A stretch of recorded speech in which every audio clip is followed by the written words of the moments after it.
أعوذ بالله من الشيطان الرجيم.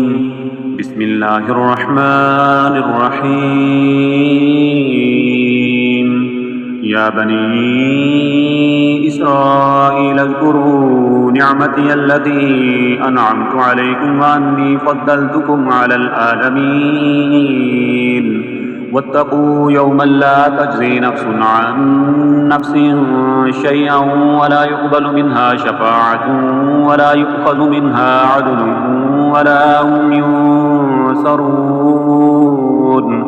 وإذ نجيناكم من آل فرعون يسومونكم سوء العذاب يذبحون أبناءكم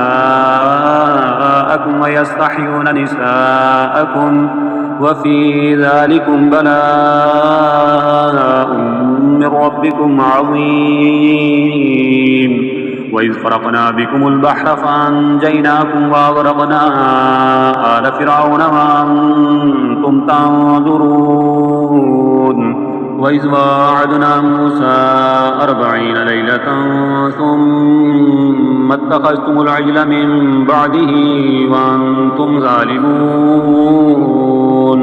ثم عفونا عنكم من بعد ذلك لعلكم تشكرون. وإذ آتينا موسى الكتاب والفرقان لعلكم تهتدون. وإذ قال موسى لقومه يا قوم إنكم ظلمتم أنفسكم باتخاذكم العجل فتوبوا إلى بارئكم فاقتلوا أنفسكم ذلكم خير لكم عند بارئكم فتاب عليكم إنه هو التواب الرحيم. وإذ قلتم يا موسى لن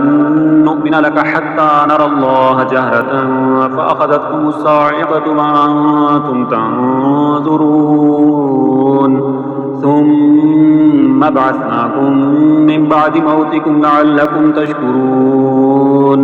وذللنا عليكم الغمام وأنزلنا عليكم المن والسلوى كلوا من طيبات ما رزقناكم وما ظلمونا ولكن كانوا أنفسهم يظلمون.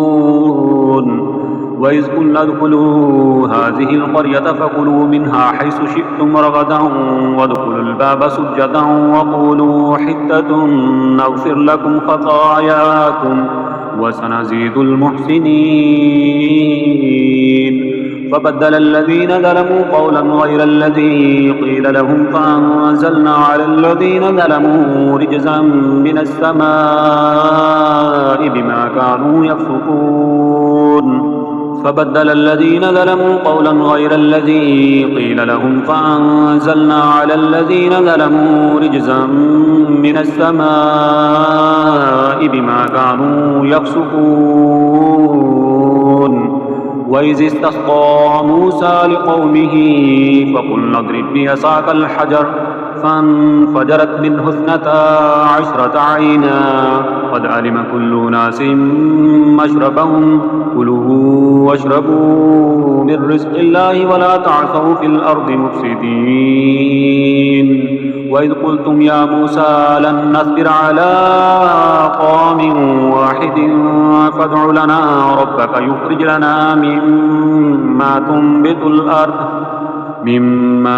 تنبت الأرض من بقلها وقثائها وفومها وعدسها وبصلها قال أتستبدلون الذي هو أدنى بالذي هو خير اهبطوا مصرا فإن لكم ما سألتم وضربت عليهم الذلة والمسكنة وباءوا بغضب من الله ذلك بأنهم كانوا يكفرون بآيات الله ويقتلون النبيين بغير الحق ذلك بما عصوا وكانوا يعتدون. إن الذين آمنوا والذين هادوا والنصارى والصابئين من آمن بالله واليوم الآخر وعمل صالحا فلهم أجرهم عند ربهم ولا خوف عليهم ولا هم يحزنون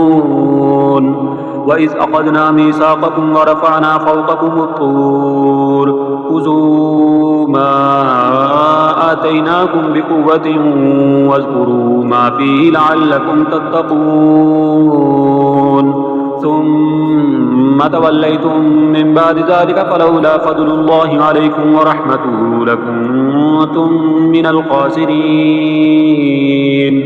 ولقد علمتم الذين اعتدوا منكم في السبت فقلنا لهم كونوا قردة خاسئين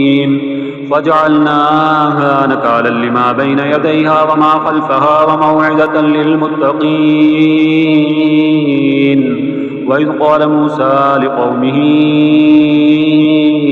إن الله يأمركم أن تذبحوا بقرة قالوا أتتخذنا هزوا قال أعوذ بالله أن أكون من الجاهلين قالوا ادع لنا ربك يبين لنا ما هي قال إنه يقول إنها بقرة لا فارد ولا بكر عوان بين ذلك فافعلوا ما تؤمرون قالوا ادع لنا ربك يبين لنا ما لونها قال إنه يقول إنها بقرة صفراء فاقع لونها تسر الناظرين قالوا ادع لنا ربك يبين لنا ما هي إن البقرة تشابه علينا وإنا إن شاء الله لمهتدون قال إنه يقول إنها بقرة لا ذلول تثير الأرض ولا تسقي الحرث مسلمة لا شية فيها قالوا الآن جئت بالحق فذبحوها وما كادوا يفعلون وإذ قتلتم نفسا فادارأتم فيها والله مخرج